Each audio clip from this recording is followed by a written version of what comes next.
എടാ ഈ കേസിന്റെ ചൂടാറുന്നതിന് മുൻപ് നിനക്ക് ഈ വണ്ടിയായിട്ട് വരേണ്ട വല്ല കാര്യമുണ്ടോ? പിന്നെ എന്നാ എനിക്ക് ചാകാൻ പറ്റുമോ?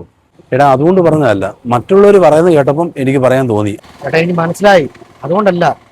വീട്ടിൽ ഇരുന്നാലാണെങ്കിൽ അവന്മാർ വന്ന് വിളിച്ചോണ്ട് പോകുന്നേ, പിന്നെ ഇല്ലാത്ത ഓരോ പ്രശ്നങ്ങളും കാര്യങ്ങളും.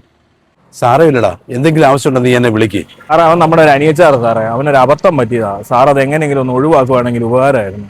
ഇവിടെ എങ്ങനെ ഒഴിവാക്കാനായിട്ടാ? പോലീസുകാരായിട്ട് വിഷയം ഉണ്ടാക്കി കഴിഞ്ഞാൽ അവർ സമ്മതിക്കുമോ? പിന്നെ ഞാനൊന്ന് സംസാരിച്ച് നോക്കാം. എങ്കിൽ സാറേ നമുക്ക് വാരിമുട്ടം വരെ പോവാം. എന്നാ ഓട്ടോ വിളിക്കാം. ആളില്ലേ വണ്ടിയില്? എവിടെ പോകാനായിരുന്നു ചേട്ടാ? വാരിമുട്ടം വരെ പോകാനാണ്. ഇവിടെ തന്നെ ഞാൻ എവിടെ കണ്ടിട്ടുണ്ടല്ലോ. ഇവിടെ താൻ ആ കുത്തുകേസിന്റെ പ്രതിയല്ലേ? അല്ല, കൂട്ടുപ്രതിയല്ലേ? എന്നാ കേസായിരുന്നു സാറേ?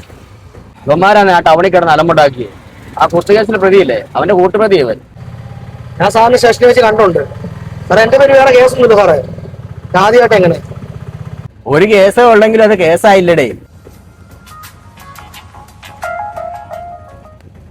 ഹലോ, അടുത്തേ ഞങ്ങൾ എത്താറായി.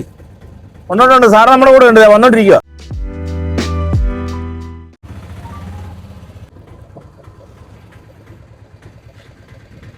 എത്രയായിരുന്നു ചേട്ടാ? 60 രൂപ.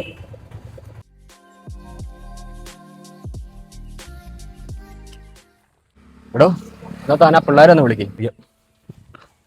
അയ്യോ സാറേ, മൊബൈൽ വണ്ടിക്കകത്താണല്ലോ സാറേ. തനിക്ക് ഉറപ്പാണോ? അവനൊക്കെ ക്രിമിനൽസാ. ഇനി മൊബൈൽ കിട്ടിയാൽ കിട്ടിയെന്ന് പറയാം.